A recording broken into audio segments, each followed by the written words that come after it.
Тамшы KZ ұсынады.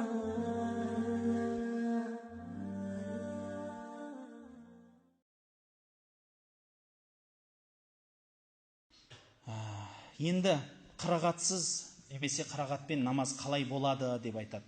4 мазхабта талас бар. Пайғамбарымыз саллаллаху алейхи вассаламның хадисі бар. Фатиха сүресін дейікші, қырағат десе, онда әңгіме жоқ болады. Фатиха сүресін оқымағанға намаз жоқ десе, онда мынау сауалға келер еді. Оған жауап айтармын қазір. Ал қырағат дегеніміз мүлде Құран оқу. Иә, егер сіз мүлде Құран оқымасаңыз, ол намазыңыз кемшілікті болады. Сәжде саху жасауыңыз керек болады. Қырағат жасау міндет болып қалады намазда. Қырағат жасау міндет болады. Сол үшін бауырлар, қырағат дегеніміз әйтеуір Құран оқу, бір аятын болса да. Бір аятын болса да Құранды оқуыңыз керек болады.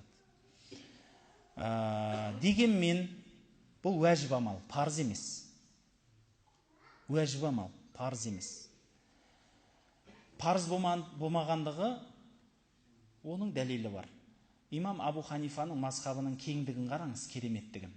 Пайғамбарымызда хадис келеді, кім Фатиха сүресін оқымаса, оның намазы жоқ деп айтады. Хадис сахих хадис. Бұған не дейсің десе, дұрыс, Фатиха сүресін оқу уәжіп амалдардан дейді. Фатиха сүресін оқимыз біз намазда. Бірақ парыз емес дейміз. Басқалар бұны парыз деп алады. Ал парыз деп алу үшін Абу Ханифа, енді кешіріңіз, бұл кішкентай ғана басыңызда ауыртатын сөз, парыз бенен уәжіпті Абу Ханифа алар кезінде дәлелдің салмағына қарайды екен. Келген хадистің салмағын салмақтайды. Егер бұл келуі, айту мәнері қатты, яғни өте анық болса, ол парыз амалына жатады. Ал егер ол келу мәнері, сөйлеу мәнері екілік мағынада, көп мағыналы сөзбенен келсе, бұл уәжіпке айналып кетеді. Уәжіп пен парыздың үкімі ұқсап тұрғанменен, мағынасы ұқсап тұрғанменен, үкімі екі түрлі. Парызды істемей қалсаңыз, ол іс мүлде жарамайды.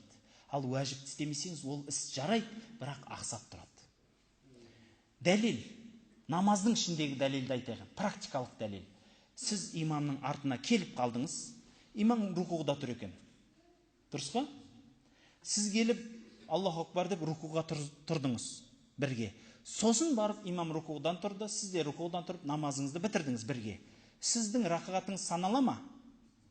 Саналады. Сол рақағат, сіз имамның рукуғына жетсеңіз болды, рақағатыңыз саналады. Енді сіз Фатиха сүресін оқымадыңыз ғой. Не болды? Намазың жарамайды деген сөз бар. Міне Абу Ханифа осы мысалды айтып отырып айтады. Көрдің ба? Пайғамбарымыз осылай рукуға шейін жеткен адамның намазы дұрыс деген сөзіне орай Фатиха сүресін оқу парыз болып намазды бұзып жібермейді, бәлки ол уәжіп деп айтады. Мен мына жердегі мәселелерді қысқа ғана айтатын нәрсем, тарауих намазында имамның соңынан қырағатты қайталап тұру, немесе Фатиха сүресін, немесе басқа нәрселерді айтып тұру дұрыс емес.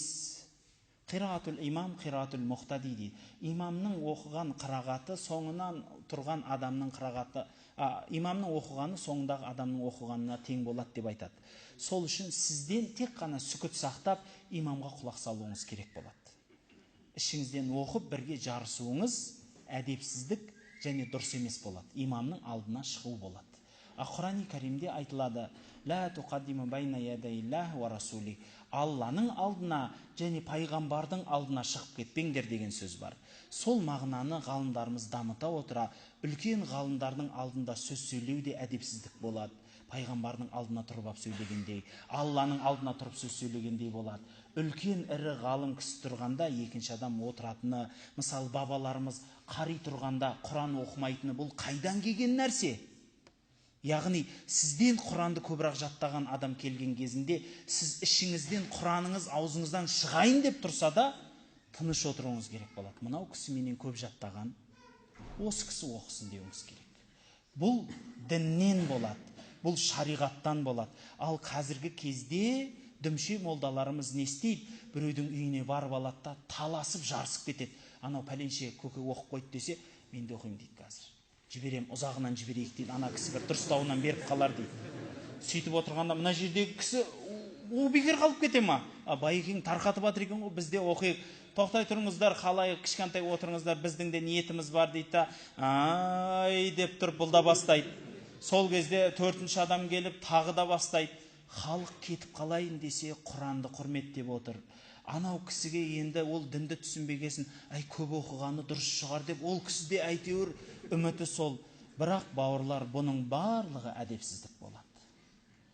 Білімді, сізден білімі бір қадам болса да асқан адам болса, соның алдынан шығып кетпеңіз. Бұл пайғамбарға деген, оның мирасқорларына деген, Аллаға деген құрмет болады. Сол үшін имам оқып атқан кезде намазды, сол үшін артында тұрған адам жарысып оқығаны қиын болады. Тек қана ғалымдарымыз бір жерде рұқсат береді. Егер ұстазы шәкіртін алға шығарып, оқығанын тексерем десе, артынан ұстазы қайталап тұруына болады дейді. Мысалы, қарлыққа сабақ беріп жатсыз, Құран жаттатып жатсыз. Бір шәкіртіңізді енді анау тодаға салмай, шаба алмайды ғой, дұрыс па? Мынау енді жаңа құлынтай жаттап келе тұр ғой Құранды. Оны тодаға салмаса болмайды. Сол үшін ұстаздарда сондай өнеге бар. Осындай дүйім жұрт кеп қалған кезінде шәкіртін шығарады. Шық алға, бисмилля дейді. Шығарады да, ана оқып тұрғанда бірге тексеріп тұрады. Оқып болған соң бері шыққасын айтады құлағына. Мына жерді дұрыс созбай кеттің. Мына жерді жуан оқып қойдың. Мына жерді жіңішке оқып қойдың. Мына жердегі әріпті дұрыс естілмей қалады екен. Сол жерлерін кішкентай қайталап жібер. Бұл дұрыс болады. Сол үшін тағы бір сөз. Алдыңғы сапта білетіндер тұрсын. Сонан кейін тұра бересіздер дегенде содан. Имам қателессе, қатесін айтатын адамдар тұру керек артында. Имамның дәреті кетіп қалса, артынан біреуді қойып кететін адамдар тұру керек. Мынау сауалдардың мағынасы сол. Қырағатсыз рукух жоқ деген дұрыс па дейді. Мен бұл сөзді естімеппін. Қырағаттың өзінің орны бар, рукухтың өзінің орны бар. Ал енді уитр намазында құнт дұғасын оқымастан или оқып жатқан кезде ме айтты, рукуға кетіп қалса дейді. Оқымастан ау деймін енді. Сол оқымай рукуға кетіп қалса, сәждеyi саху жасайды. Өйткені құнт дұғасын оқу уәжіп болады. Уәжіпті тастап кеткен адам сәждеyi саху мойнына міндет болып қалады. Сәждеyi саху пайғамбарымыздың көрсеткені бойынша қалай жасалады? Оны Абдулла ибн Масуд былай деп түсіндіреді. Егер сіз намазда қателесіп қойсаңыз, намаздың соңына таяу ат-тахиятты оқып болған соң, жеке адам оң жағы мен сол жағына да сәлем береді. Сөйтіп қайтадан 2 рет сәжде жасайды. Сол сәждесі біткен соң намазын бітіреді дейді. Яғни ташахуды бар, салауаты бар, дұғасы бар, соны айтып бітіреді сәлемменен. Ал имам адамға бір жаққа ғана сәлем бер деп айтылады. Себебі арттағы адамдар қателеспес үшін. Себебі көп адамдар имамға ұйғанда да сондай нәрсе бар. Мысалы айтайық, имамға ұйыд, имам ассаламу алейкум рахматулла деп бір жағына сәлем бергеннен бастап біреулер тұра бастайды, намазын жалғастырайын деп. Бұл қате болады, бауырлар.